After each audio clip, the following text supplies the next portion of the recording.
ماشاء اللہ لا حول ولا قوة الا باللہ العلی العظیم اعوذ باللہ من الشیطان الرجیم بسم اللہ الرحمن الرحیم الحمد للہ وکفی والصلاة والسلام علی عبادہ الذین اصطفی اما بعد فرب اشرح لی صدری ویسر لی امری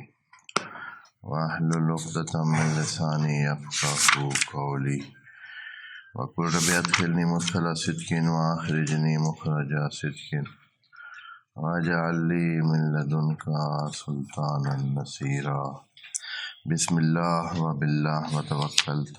علی اللہ قال اللہ تبارک و تعالی فی سورۃ البقرہ آیت نمبر 58 بسم اللہ الرحمن الرحیم وَإِذْ قُلْنَا ادْخُلُوا هَٰذِهِ الْقَرْيَةَ فَكُلُوا مِنْهَا حَيْثُ شِئْتُمْ رَغَدًا وَادْخُلُوا الْبَابَ سُجَّدًا وعلیکم السلام وَقُولُوا حِطَّةٌ نغفر لكم خطاياكم وسنزيد المحسنين فبدل الذين ظلموا قولا غير الذي قيل لهم فأنزلنا على الذين ظلموا رجزا من السماء بما كانوا يفسقون صدق اللہ العظیم۔ بات سرگزشت یہود یا بنی اسرائیل میں چل رہی ہے۔ ان آیات میں اللہ تعالی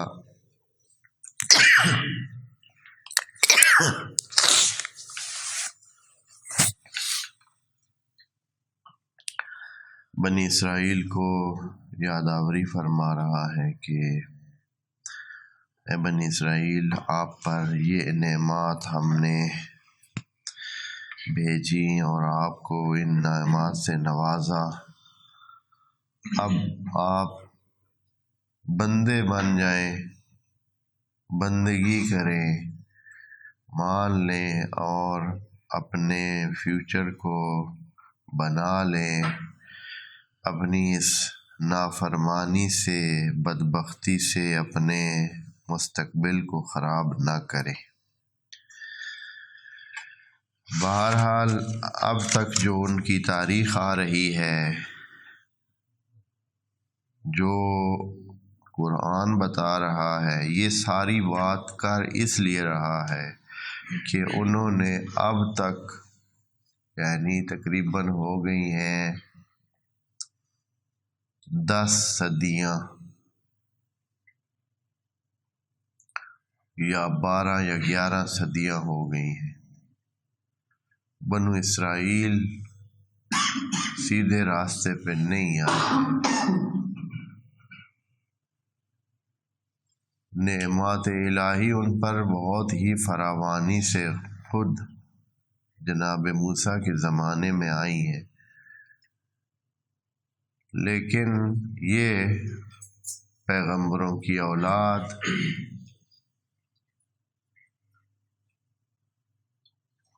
خود کو سیدھا نہ کرنے پر انہوں نے طے کر رکھا تھا، اپنے آپ کو بہت لاڈ والا بچہ سمجھتے تھے، اور اسی بنیاد پر کہ وہ جناب ابراہیم کی لڑی میں سے تھے، اور اس طرح آخر میں جناب یعقوب اور پھر اسی کے 12 بیٹوں میں سے یہ سارے سلسلہ ہے ان کا، اور اس طرح تو اسی چکر میں کہ ہم تو بس اللہ کے خاص محبوب مخلوق ہیں، اور کبھی کہتے تھے کہ ہم اللہ کے ہی بیٹے ہیں، نحن ابناء اللہ، یہ تک بھی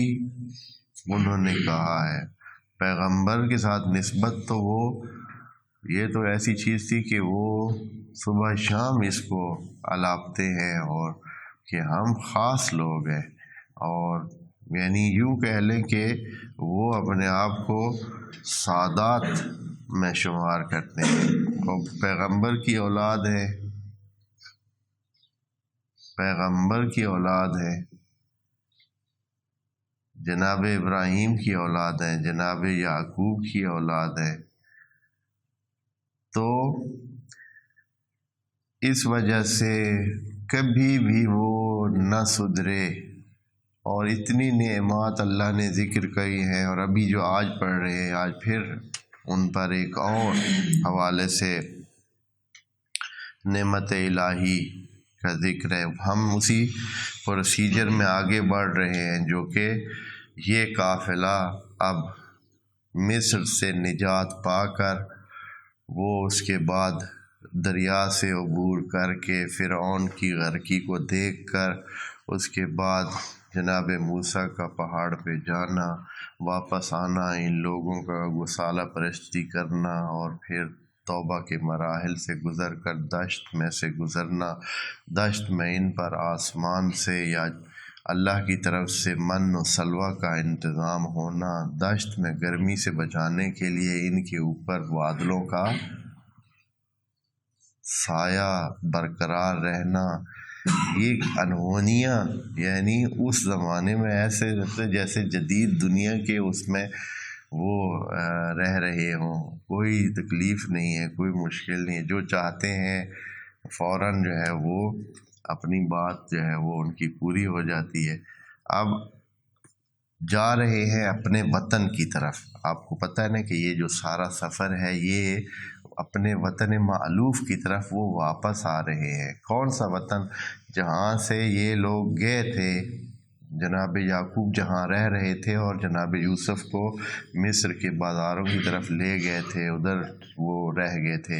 اور پھر یہ سارے ادھر چلے گئے تھے، اور پھر ادھر اذیتناک زندگی گزار کر اب واپس اپنے وطن کی طرف آ رہے ہیں، اور یہ وہ زندگی یہاں اپنے وطن میں کرنا چاہتے ہیں، اور اس ایریا کو جو کہ بابرکت ایریا بھی اللہ کی طرف سے قرار دیا گیا ہے، جو کہ فلسطین اور اس ایریا میں بنتا ہے، تو یہاں واپس آ رہے ہیں۔ اب یہ تقریباً دشت کے بعد اس سفر کے بعد اب آن پہنچے ہیں اس کے جہاں آگے ایک گاؤں ہے یا وہی علاقہ ہے جہاں انہوں نے رہنا ہے۔ اب آگے کوئی تھوڑا ہی ایسے لاوارث جگہ پڑی ہے، ان کو یہاں سے گئے ہوئے 400 سال ہو گئے ہیں۔ جب یہ واپس آ رہے ہیں تو یہ 400 سال پہلے یہاں سے گزر گئے تھے مصر کی طرف۔ اب درمیان میں اتنا عرصہ گزر چکا ہے، پیچھے سے وہ علاقہ بادشاہ کے قبضے میں ہے، اور وہاں کوئی بادشاہ ہے، اور وہ بھی بادشاہ بھی عام نہیں ہے، وہ ٹھیک ٹھاک جابر حاکم ہے جیسے بھی ہوتے ہیں، تو اس نے تھوڑے ہی اتنی مخلوق کو جو کہ تقریباً لاکھوں پر مشتمل مجمع ہے وہ آ گیا ہے، اور ان کے عادات اور خصلات پورے عالم کو کم از کم معلوم ہی ہے، پہلے سے ہی سب کی ان کے سلسلے معلوم ہے، اور کوئی بندہ ان کے لیے راضی نہیں ہے کہ یہ قریب آئیں، جیسے کہ ان کے حالات اور سکنات ایسے ہوتے ہیں۔ اب بھی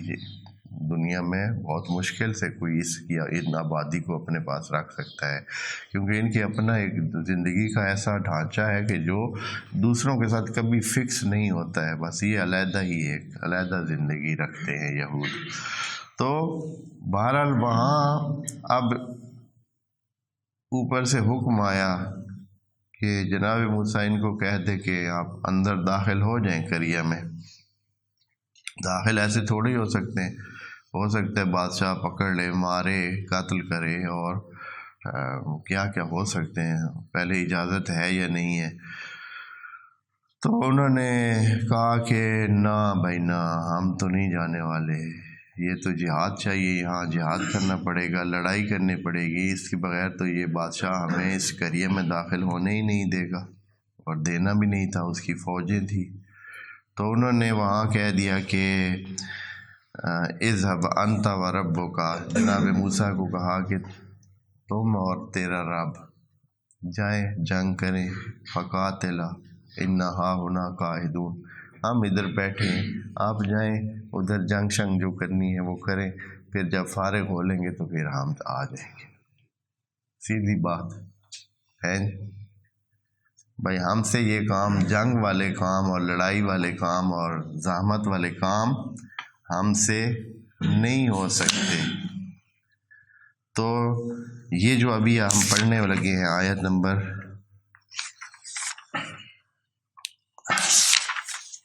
58 ہے، اس میں 58 نمبر آیت میں یوں فرما رہے ہیں وَإِذْ قُلْنَا ادْخُلُوا هَٰذِهِ الْقَرْيَةَ،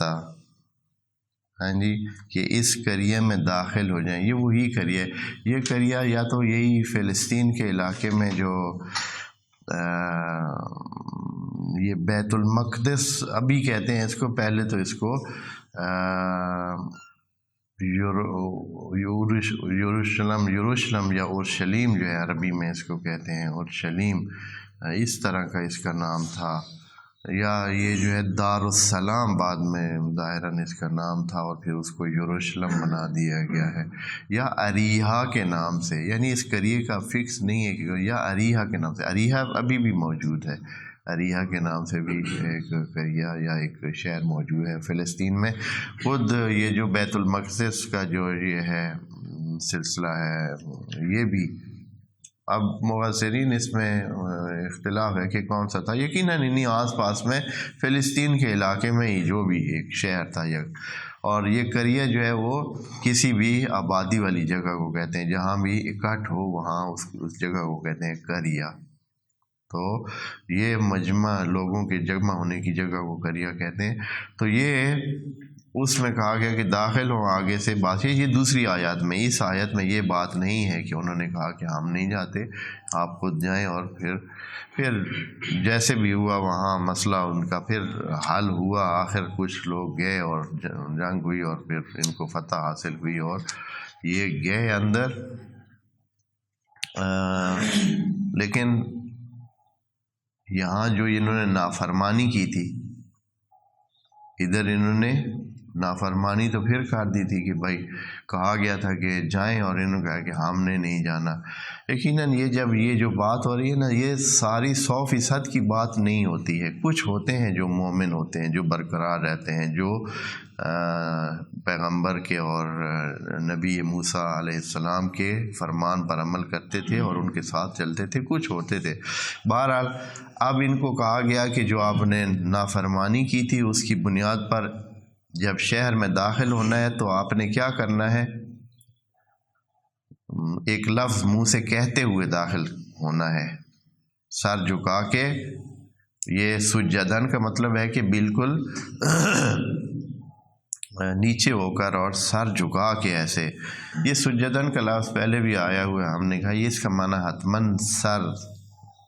سجدے میں رکھنا نہیں ہے۔ سجد کا مطلب ہوتا ہے جھکنا اور احترام کے لیے جھکنا اور کسی کے لیے خاضع ہونا۔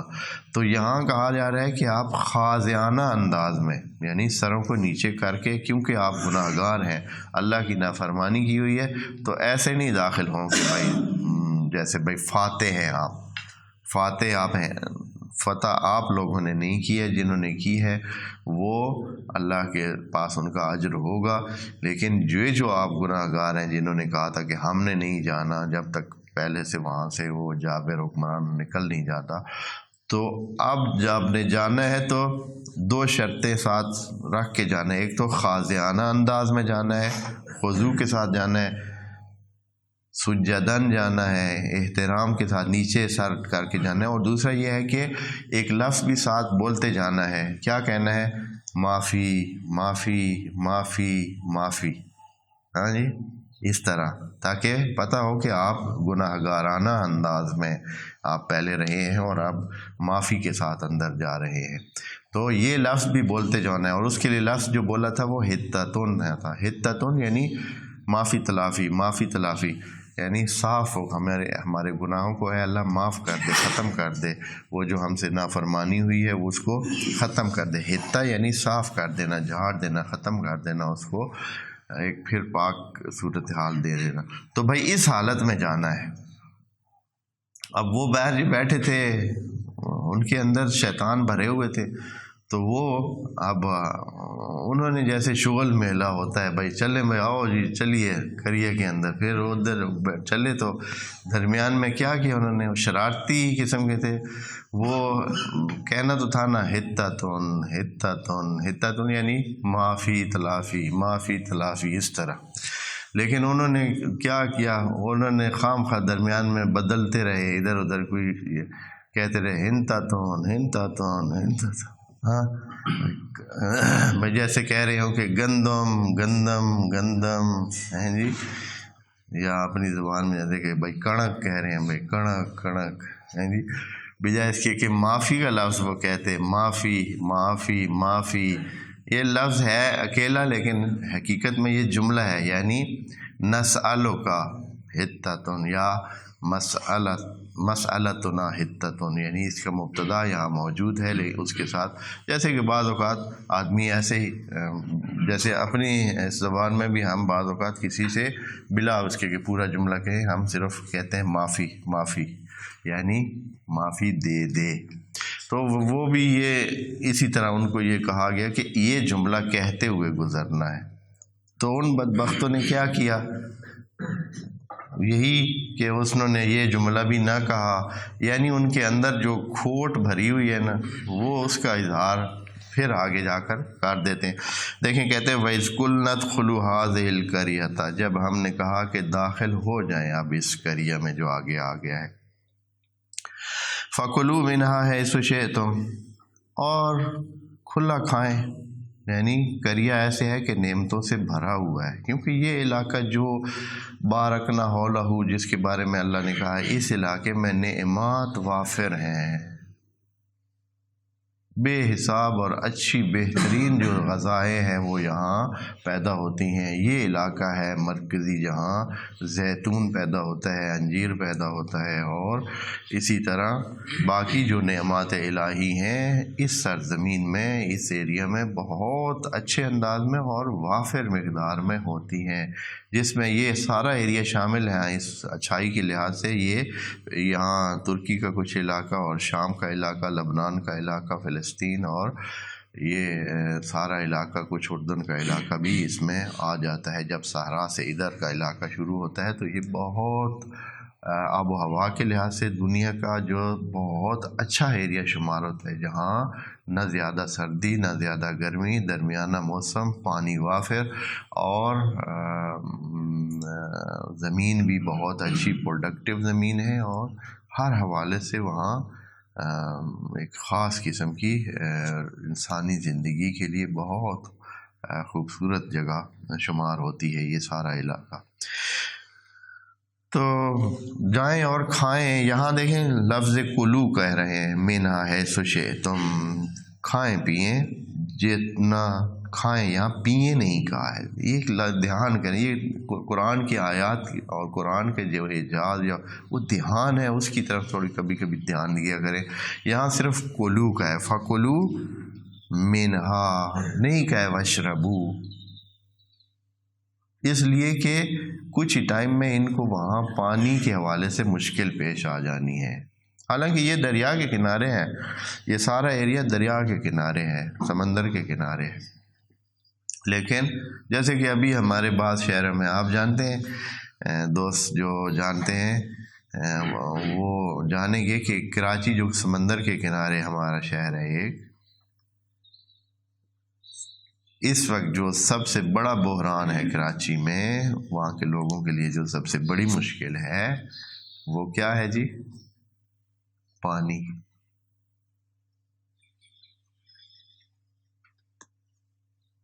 بندہ سننے تو حیران بھی رہ جائے کہ پانی سب سے بڑی مشکل ہے۔ ہاں، سمندر کے کنارے واقع شہر میں سب سے بڑی مشکل کیا ہے؟ پانی۔ پانی نہیں ملتا۔ وہ گندے پانی کو استعمال کر کے اپنا دھونا وغیرہ بہت سارے، یعنی کہہ سکتے ہیں کہ آدھی آبادی کے قریب نامناسب پانی سے اپنا دھلائی کا اور سلسلے کرتے ہیں، ضرورت نبھاتے ہیں، اور پینے کے لیے بہت مشکل سے وہ ارینج کرتے ہیں لیٹروں کے حساب سے اپنا پانی پینے کے لیے، بہت مشکل۔ تو بہرحال وہاں بھی یہ سمندر کے کنارے تقریباً واقع ہیں یہ سارے فلسطین اور یہ سارے علاقے، اور دونوں کے سائڈ سے بالکل سارا سمندر گزر رہا ہے، دریا ہے، لیکن وہاں ان کو پانی کا مسئلہ پیش آئے گا جو کہ اگلی آیت میں ذکر ہونے والا ہے۔ وہاں جو ہے پھر کیا ہوگا، اللہ ان کو جب بات کرے گا تو وہاں ان کو کہے گا کہ کیا، کلو واشربو۔ یہ توجہ کتنی ہے آیت میں، ایسے نہیں ہے کہ یہاں بھی کہہ دے کہ کھائیں پئیں اور پھر وہاں، یعنی اتنے دھیان سے ایک ایک لفظ چن کر جو ہے نا اللہ نے یہاں اس بات، اس سے پتہ چلتا ہے کہ یہ انسانوں کی بنائی ہوئی کتاب نہیں ہے، یہ انسان۔ فَكُلُوا، پس کھائیں، منہا، یہاں، حیث شئتم، جتنا مرضی ہیں کھائیں، راغدن، اپنی مرضی اور کھل کے ساتھ کھائیں، فراوانی کے ساتھ کھائیں، لیکن شرط یہ ہے وَادْخُلُوا الْبَابَ، یہ جو شہر کے دروازے میں اب داخل ہونا ہے آپ نے، تو اس کا طریقہ یہ ہے کہ سجدن داخل ہوں، یعنی خاضعانہ انداز میں، متذللانہ انداز میں، ایک فاتح کی صورت میں آپ داخل نہ ہوں، نہ ہی آپ فاتح ہیں، اس لیے کہ آپ لوگ تو باہر بیٹھے رہے ہیں کہ ہم نے نہیں جانا، یا موسیٰ آپ اور آپ کا اللہ، آپ کا رب جائیں، جنگ کریں اور جو کرنا ہے کر لیں، اس کے بعد جب فارغ ہو لیں گے تو پھر ہم اندر جائیں گے۔ اور ساتھ ہی ان کو کہا گیا کہ آپ یہ بولتے ہوئے داخل ہوں، وَقُولُوا حِطَّةٌ، حِطَّةٌ، یعنی اسی لفظ کو تکرار کرتے ہوئے جائیں، حِطَّةٌ، حِطَّةٌ۔ پھر کیا ہوگا، اے اللہ فرماتے ہیں کہ نغفر لکم خطایاکم، ہم آپ کی خطیات اور آپ کے جو نافرمانیاں آپ کرتے آ رہے ہیں ان کو ہم معاف کر دیں گے، ان سے جو آپ کی خرابی ہو گئی ہے، کمزوری ہو گئی ہے، بندگی میں فرق آ گیا ہے، تو ہم اس کو کیا کر لیں گے، پورا کر دیں گے، یعنی آپ کی اس کمزوری کو دور کر دیں گے۔ اور وَسَنَزِيدُ الْمُحْسِنِينَ، تو اے اللہ سارے تو نافرمان نہیں تھے، یقیناً کچھ لوگوں نے کیا کیا تھا، کچھ لوگوں نے آخر میں جنگ کا اہتمام کیا تھا، آخر میں انہوں نے وہ گئے تھے اور انہوں نے اس حاکم کے ساتھ مقابلہ کیا تھا، اور پھر آخر میں وہ کریا ان کے ہاتھ آیا تھا، تو اب یہ داخل ہو رہے ہیں، تو اللہ نے کہا کہ ان کو بھی بلایا نہیں ہے، کہا ہے کہ وَسَنَزِيدُ الْمُحْسِنِينَ، جو محسن ہیں، جو اچھائی کرنے والے ہیں، جو اپنے اندر احسان کا مادہ رکھتے ہیں، ہم ان کے لیے مزید بڑھائیں گے، یعنی ان کو تو صرف معاف کریں گے، لیکن ان کے لیے ہم یہ اجر رکھیں گے کہ ان کو اور بھی بہت کچھ دیں گے۔ پھر کیا ہوا ہے اللہ آپ کی طرف سے، تو یہ حکم آیا، تو فرماتے ہیں آیت نمبر 59 میں فَبَدَّلَ الَّذِينَ ظَلَمُوا، وہ جو ظلم کرنے والے، جو ظلم کرنے والے ہیں، انہوں نے تبدیل کر دیا قولاً غیر الذی قیل لہم، انہوں نے وہ قول بول دیا جو ان کو کہا نہیں گیا تھا، ان کو کہا اور گیا تھا کہ آپ حطتن بول کر اندر جائیں، انہوں نے اپنی طرف سے اس کو جیسے کہتے ہیں کہ ایک مذاق بنا دیا، ایک تمسخر کر دیا، ایک ایسے ہی بھائی اب ہم جائیں اور ادھر سے بھائی حطتن بولیں، وہ کوئی حطتن بولتا تھا تو کوئی دوسرا بولتا تھا، کوئی تیسرا بولتا تھا، تو اس طرح انہوں نے، خدا کریم نے یہاں ذکر نہیں کیا کہ وہ کیا قول بول رہے تھے، یعنی انہوں نے کیا کچھ کہا، اس سے پتہ چلتا ہے کہ کوئی ایک نہیں، کوئی یعنی وہ جو کہا گیا تھا وہ نہیں کہتے تھے، باقی جو بھی ان کے منہ میں آتا تھا وہ بول دیتے تھے، یعنی کچھ منہ میں گھن گھن کر کے ہی جا رہے تھے کہ، لیکن یہ ہے کہ وہ یہ لفظ نہیں کہہ رہے تھے، یعنی وہ کہنا ہی نہیں چاہتے تھے، اس لیے کہ ان کو پتہ تھا کہ یہ معافی کا لفظ ہے، اور معافی وہ ان کے اندر، وہ جب اس کے اندر والا جو شیطان ہے وہ ان کو یہ کہنے نہیں دیتا تھا کہ بھائی اس طرح کہیں، بھائی ہم نے کیا کیا ہے کہ ہم معافی مانگیں، مثلا اس طرح ان کے ذہن میں آتا ہوگا کہ ہم نے کیا کیا ہے کہ ہم معافی مانگیں۔ یہ تو پہلے یہ روتے تھے کہ ہمیں نجات کے لیے اللہ کوئی بندہ بھیج، بعد میں جہاں جہاں بھی مشکل پیش آئی ہے تورات کے مطابق انہوں نے جناب موسیٰ اور ہارون کو گھیر لیتے تھے فوراً، ہاں ہمیں نکالا ہی کیوں ہے آپ نے مصر سے، آپ ادھر سے ہمیں لائے ہی کیوں ہیں، یہ مشکل ہے اب ہماری۔ پھر جناب موسیٰ التجا کرتے کہ اے اللہ اب ہاں غلطی کر بیٹھے ہیں یا ان کو یہاں ساتھ لے آئے ہیں، اب ان کا کوئی علاج کریں، تو پھر اللہ اپنی رحمت سے ان کے لیے یہ سارے پیچھے سے جو اہتمام آ رہے ہیں کرتے، تو یہاں بھی ان کو بہرحال انہوں نے فبدل الذین ظلموا قولا غیر الذی قیل لهم فانزلنا علی الذین ظلموا۔ اچھا اب کیا ہوگا، پھر غلط کام، یعنی ایک غلطی کی، اس کی تلافی کے لیے علاج بتایا اللہ نے، اس علاج کو بھی انہوں نے انجام نہ دیا بلکہ اس کو بھی ایک تمسخرانہ انداز میں ایک اور چیز بنا دیا اور داخل ہو گیا۔ اب کیا ہوا، پھر غلطی پر غلطی ہوگی، وہ جو اللہ نے ان کو غفران دینا تھا، اگر یہ صحیح عمل کرتے تو اللہ کی طرف سے معافی مل جاتی، اب تو گناہ ان کا کتنا ہو گیا، ڈبل ہو گیا، یعنی گناہ کی تلافی کے لیے جو کچھ علاج بتایا گیا تھا اس کو بھی انہوں نے ایک اور طرح کر دیا، تمسخر کے انداز میں انجام دے دیا۔ اب تو پھر اللہ نے کہا کہ آئے ادھر، پھر بیماری آئی طاعون کی صورت میں، اور جیسے لکھا ہوا ہے تورات میں کہ 24,000 لوگ جو ہے وہ وہاں مر گئے طاعون کی بیماری سے۔ انہی دنوں میں طاعون کی بیماری ایسے ہی پھیلتی ہے وبا کی طرح، اور اس سے انسان بس تھوڑے ہی ٹائم میں مر جاتا ہے، اور پہلے زمانوں میں یہ بیماری چوہوں سے بڑھتی ہے، چوہوں سے، تو پہلے زمانوں میں یہ بہت ساری جگہوں پہ یہ مسئلہ آتا تھا، اور یہ ہوتا تھا کہ طاعون سے پورے شہر کے شہر سارے لوگ مر جاتے تھے اور دفنانے کے لیے بندہ نہیں ہوتا تھا، اس لیول کے بھی طاعون کی وجہ سے۔ یہ پچھلے سالوں میں بھی بعض ممالک میں یہ بیماری دوبارہ ایک دفعہ آئی ہے، تو دنیا کو ایک دفعہ ہلا کے رکھ دیا اس نے۔ یہ انڈیا میں کچھ سال پہلے یہ بیماری پھر ایک دفعہ اٹھی تھی، تو بہرحال ہر چوہے کے مارنے کے لیے ڈالروں میں پیسے رکھے تھے انہوں نے، ہر چوہا مار کر جو لے آئے گا اس کو اتنے ڈالر انعام ملے گا، بس پھر لوگوں کا اور کام نہیں ہوتا تھا، چوہے مارے۔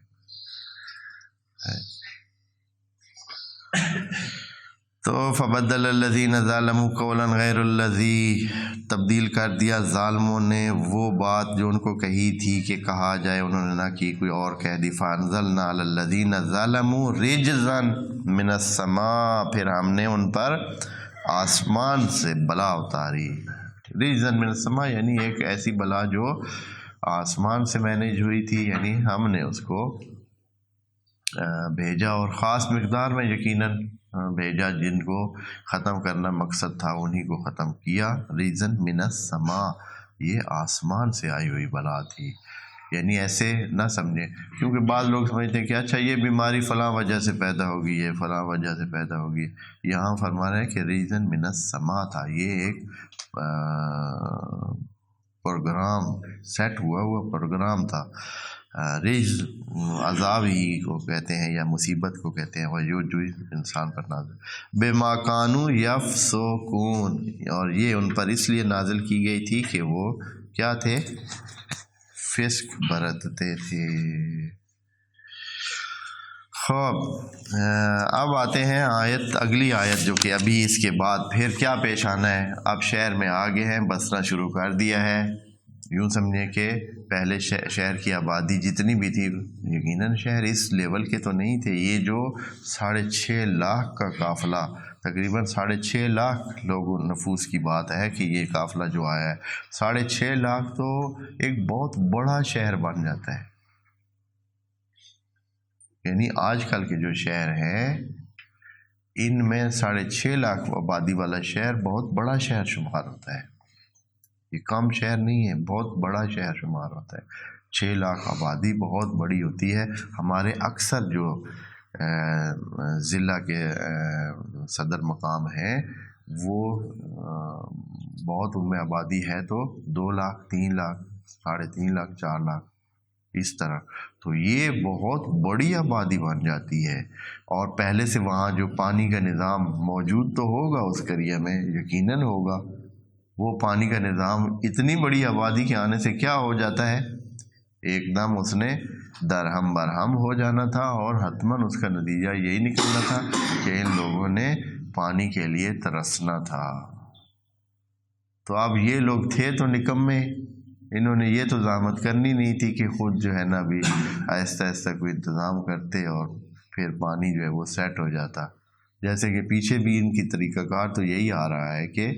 بیٹھے ہیں بھائی ہم، ہاں، پھر جناب موسیٰ کے پیچھے پڑ جاتے کہ پانی نہیں ہے، ہم مرنے لگے. تو انشاءاللہ اگلی آیت جو کہ 60 نمبر آیت ہے انشاءاللہ عرض کریں گے. والسلام علیکم ورحمۃ اللہ وبرکاتہ.